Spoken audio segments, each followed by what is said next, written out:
तो आज हम लोग पढ़ने वाले हैं एनसीईआरटी का एग्जाम्पल 9.1। तो क्वेश्चन पढ़ते हैं और समझते हैं क्या दिया हुआ है और फाइंड आउट करेंगे उसके बाद कि क्या पूछा गया है।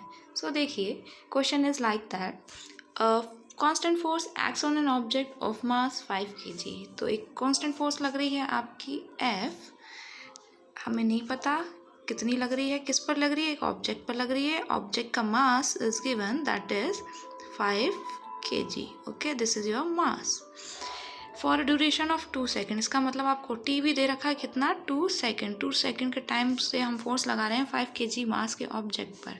तो वो क्या कर रहा है, it increases the object velocity from 3 metre per second to 7 metre per second. और ऐसा करती हूँ जब मैं, तो क्या हो रहा है, इसकी वेलोसिटी यानी कि initial velocity 3 metre per second है, वो बदल जाती है किस में, फाइनल वेलोसिटी में, that is 7 metre per second. Okay, तो पूछा है आपसे find the magnitude of the applied force. तो ये जो हमने फोर्स लगा रहे थे इसका मैग्नीट्यूड आपसे पूछा है। ओके, अब देखिए हमारे पास यहाँ क्या दे रखा है, M, U, V और T। सो हम सेकेंड लॉ ऑफ मोशन का फॉर्मूला लगाएंगे, that is F is equals to MA। MA और A की जगह हमने यहाँ पर क्या लिख दिया, V minus U upon T। तो देखिए इस जो फॉर्मूला है हमारा, इसमें F है, M है, V, U और T है। तो हमारे को जो दिया हुआ है उस वो क्या है, M दे रखा है हमको, ओके, V, U और T दे रखा है। तो हम यहाँ से M, U, V और T की वैल्यू यहाँ पुट करेंगे इस इक्वेशन में और F फाइंड आउट करेंगे। तो देखिए कैसे हुआ, simply F is equals to, M कितना दे रखा था आपको, 5 kg, final velocity 7, initial velocity 3 divided by time that is 2। Solve कर लेंगे इसको, 5 multiply 7 minus 3 is 4 divided by 2, 2 और 4 ये हमने काट दिए, तो 5 मल्टीप्लाई 2 यानी कि 10 न्यूटन, ये हमारी क्या आ गई, फोर्स। तो पहला पार्ट हमारा हो गया इस क्वेश्चन का, जो पूछ रहा था मैग्नीट्यूड ऑफ अप्लाइड फोर्स क्या होगी। So magnitude of applied force यहाँ हमारी क्या हो गई, दैट इज 10 न्यूटन। चलिए अब आगे का पार्ट पढ़ते हैं हम और समझते हैं आगे क्या पूछा गया है।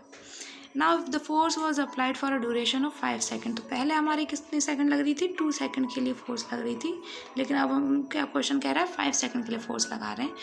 Then what would be the final velocity of object. तो आपसे पूछ रहा है फाइनल वेलोसिटी क्या होगी जब ये कंडीशन हमने थोड़ी सी बदल दी है। तो देखिए अब क्या कह रहा है वो, कि जो हमने भी फोर्स लगाई 10 न्यूटन की अपने ऑब्जेक्ट पे, ऑब्जेक्ट जो था 5 kg वाला ऑब्जेक्ट, ठीक है, कितनी देर के लिए लगाई उस पर, 2 सेकंड के लिए नहीं लगाई, इस बार हमने कितने के लिए लगाई, 5 सेकंड के लिए। तो your time is change now. तो यू तो वही है सेम आपका 3 मीटर पर सेकंड, लेकिन आपका V क्या होगा ये पूछा है क्वेश्चन में। तो सेम फॉर्मूला होगा हमारा, F is equals to M V minus U upon T, लेकिन यहाँ हमें F दे रखा है, M दे रखा है, U दे रखा है और T। तो निकालना क्या है हमें, V। तो देखिए ज़रा इसको हम निकालते हैं, फॉर्मूला सेम लगाएंगे, F is equals to M V minus U upon T।